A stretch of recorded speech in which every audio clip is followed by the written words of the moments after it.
Why does God make promises?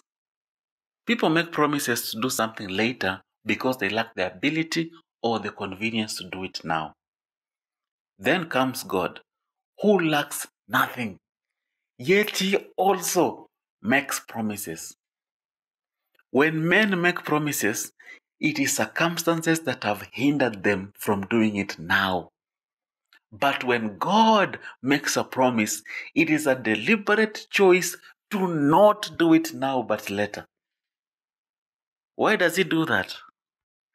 Hello and welcome to the second episode of Bible Study Tuesday with me, Paul Kebre. By the end of this 4-part series on why God makes promises, you will understand that it is much better for him to promise then do rather than proceed to do without first promising. In the previous episode, we highlighted that God makes promises to authenticate or validate himself. It is his way of proving to you that he is God when the promise comes to pass exactly as he said it would. The second reason is about permanence. That when something is promised, its fulfillment becomes tied to the integrity of the promiser. What do I mean by this? Let's say God has promised to give you, as an example, a house. Yes, let's use the example of a literal stone and brick house. Now, you don't really need a promise before you own a house, do you? Millions of people own houses and no one ever promised that they would. It was just their sheer effort and determination. So God cannot possibly waste his time to promise something that might as well happen without him having to. Unless it is that if he says it, if he promises it, it becomes more than a house. It becomes a statement. The statement is that as long as you have the promised house, his word is fulfilled and God is glorified as a keeper of his word. And should you happen to lose the house, the promised house, then the promise is broken. Therefore, the promise ensures that you not only get the house, but that the house remains with you forever. Otherwise, the promise would have failed. Let's illustrate with the story of David. As we know, David was anointed by Samuel the prophet when he was still a teenager to become king in Israel. That was God's promise to David, to make him king.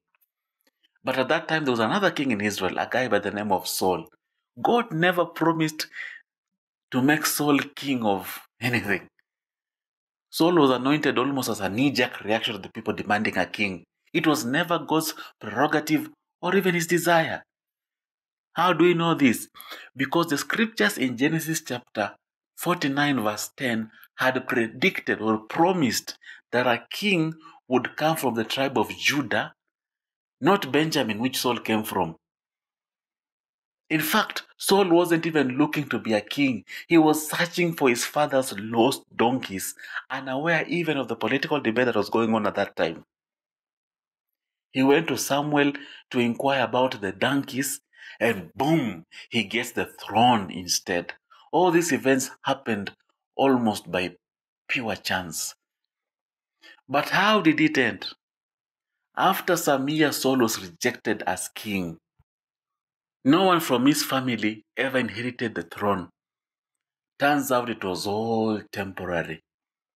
But the one who was given the throne by promise, that is David, he never lost it.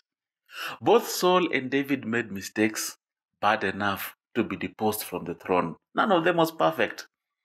But whereas Saul's mistakes caused him to lose the kingship, David's sins did not cause him to lose the kingship. Instead, God just punished him. David could not lose the throne because he had received it by promise. When David was old, God promised him that his son would continue the reign, then the next son after him, and the next son after him forever. That's in 2 Samuel chapter 7, verse 14 and 15, where God says, I will be his father, and he shall be my son. If he commits iniquity, I will chasten him with the rod of men and with the blows of the sons of men. But my mercy shall not depart from him, as I took it away from Saul, whom I removed from before you. The throne of David is what angel Gabriel promised Mary that Jesus Christ would sit on, because Jesus is a descendant of David.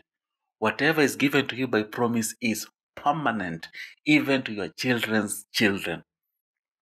So, when God makes a promise to give you the house we talked about, forget the house. Forget the house. It's not about the house. You didn't need a promise to get a house. But it is about having a house forever, permanently. A promise is an assurance that you will have it forever. The devil and his angels were once in heaven, but not by promise. They just found themselves there. But we as believers have been consistently promised that by believing and following Jesus, we will have everlasting life. We will not perish. So we will get to heaven. But the difference between us and the fallen angels is that we will never live. In the billions and billions of years of eternity that will be there, won't we ever make mistakes like the fallen angels did? I honestly don't know. What I know is that we got there by promise. Therefore, we will never be cast out, no matter what we do, because our being there vindicates God as a keeper of his word. It is better for God to promise then fulfill than to do it straight away without promising beforehand. The promise is greater than its fulfillment.